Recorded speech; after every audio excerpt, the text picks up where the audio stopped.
Di Gedung Putih, Presiden Eisenhower menantikan kedatangan tamu beliau. Kepada Presiden Soekarno dinyatakan oleh beliau bahwa rakyat Amerika menaruh perhatian besar terhadap usaha-usaha pembangunan Indonesia.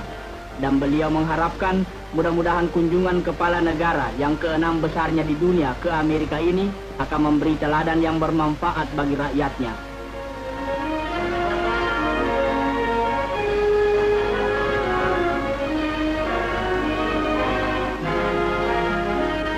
Kemudian Presiden Eisenhower berkenalan dengan Guntur dan selanjutnya menjamu tamu-tamu beliau untuk bersantap siang.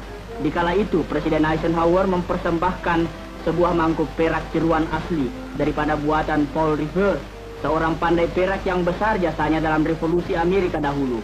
Presiden Soekarno yang sangat menghargai para pemimpin revolusi Amerika pernah memuji Paul Revere dalam pidato beliau di konferensi Bandung tahun yang lalu. Suatu hadiah yang dipandang tepat, dan sebaliknya Presiden Soekarno menghadiahkan sebilah keris kepada Presiden Eisenhower.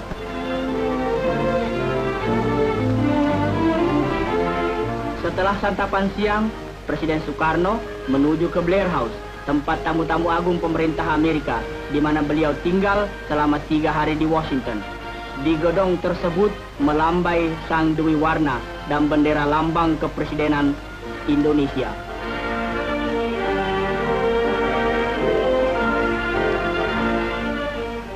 Meskipun beliau letih benar, Presiden Soekarno tak ingin melupakan mereka yang ingin berkenalan dengan beliau. Esok harinya, Presiden Soekarno mengunjungi Taman Pahlawan di Arlington, negara bahagian Virginia, dan sejenak mengheningkan cipta untuk arwah pahlawan Amerika yang tak dikenal.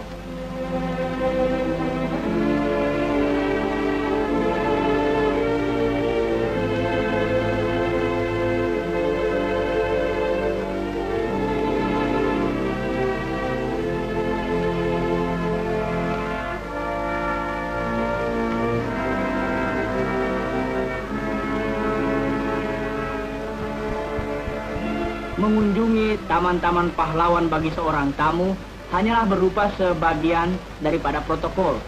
Tapi di sini, di Mount Vernon, di makam George Washington, upacara ini lebih pribadi daripada kunjungan resmi. Karena Soekarno sendiri, Washington, George Washington Indonesia, dan George Washington Amerika menjadi gurunya. Ajaran itu demikian baiknya, hingga seperti George Washington memimpin Amerika ke kemerdekaan, Soekarno juga memimpin Indonesia ke kemerdekaan. Di Mount Vernon, Presiden Soekarno di sini diiringi oleh anggota rombongan dan dari Kedutaan Besar Indonesia. Karena hari itu banyak juga orang lain berkunjung ke sana, maka adanya Presiden Soekarno di situ pasti menambah pengetahuan mereka pula, terutama dalam ilmu sejarah bagi para siswa yang kebetulan ada di situ.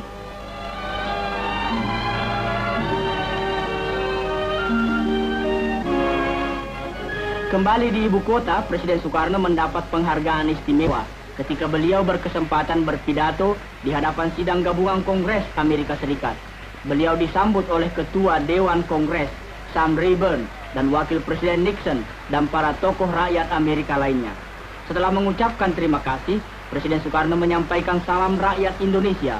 Kemudian, dengan tegas beliau mengutarakan asas-asas persahabatan antara Indonesia dan Amerika, dan menjelaskan pula arti Pancasila yang disambut dengan meriah oleh para hadirin. Standing here before you, Mr. President and Mr. Speaker, and before all the other honorable members of this Congress, my thoughts, the thoughts of a man born in a cottage and grown up among poor people, go to the homes and hearts of the multitudes of the American people from all strata of your society, for whom you act as elected representatives.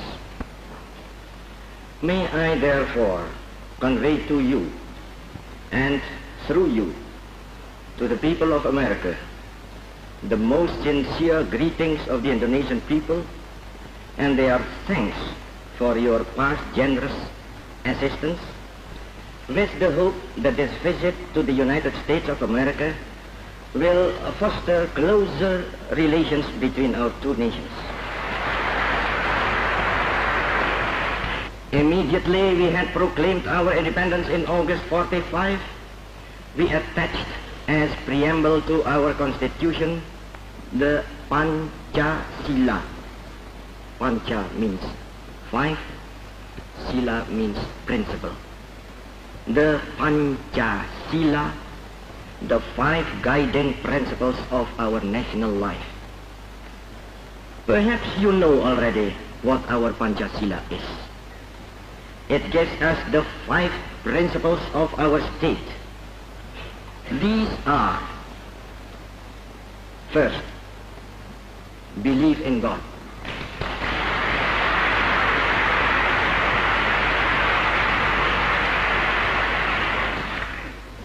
Second, nationalism. Third,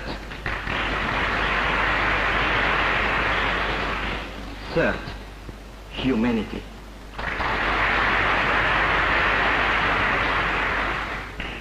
Fourth, democracy.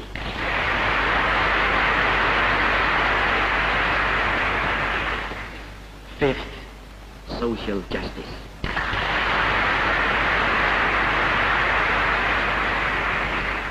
May God give us, America and Indonesia, the best friendship which has ever existed between two nations. Thank you. Dengan pidato yang jelas dan tegas, Presiden Soekarno lebih memikat hati para pemimpin rakyat Amerika ini. Dan sekali lagi mendapat tepuk tangan yang gemuruh ketika menyelesaikan pidatonya. Dengan acara yang begitu banyak, Presiden Soekarno sebagai seorang yang menaruh minat besar dalam seni lukis, sempat juga mengunjungi National Art Gallery yang terkenal di Washington ini. Guntur turut juga.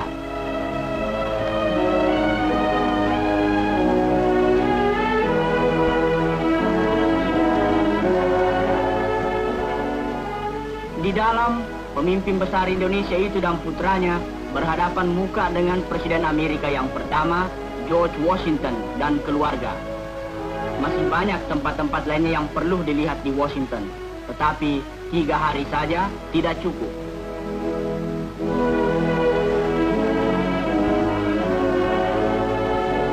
Tugu Washington hanyalah salah satu peringatan bagi kepala negara ini.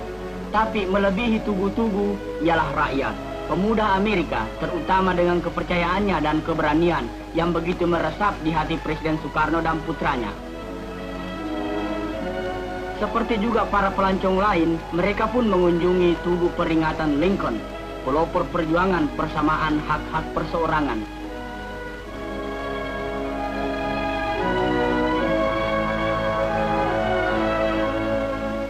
Dari sini nampaklah pula tugu peringatan Jefferson, seorang pemupuk dasar persamaan. Kunjungan ke pusat yayasan Islam juga termasuk acara selama 3 hari di Washington.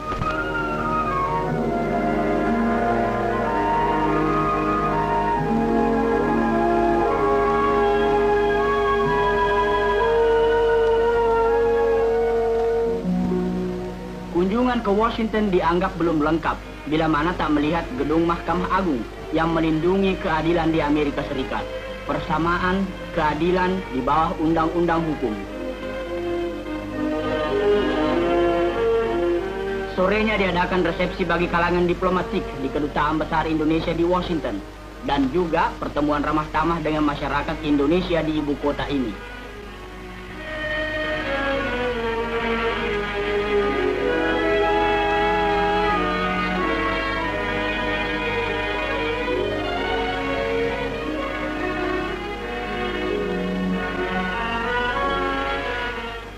Bertempat di Hotel Mayflower, diadakan jamuan makan oleh Presiden Soekarno untuk Presiden dan Nyonya Eisenhower.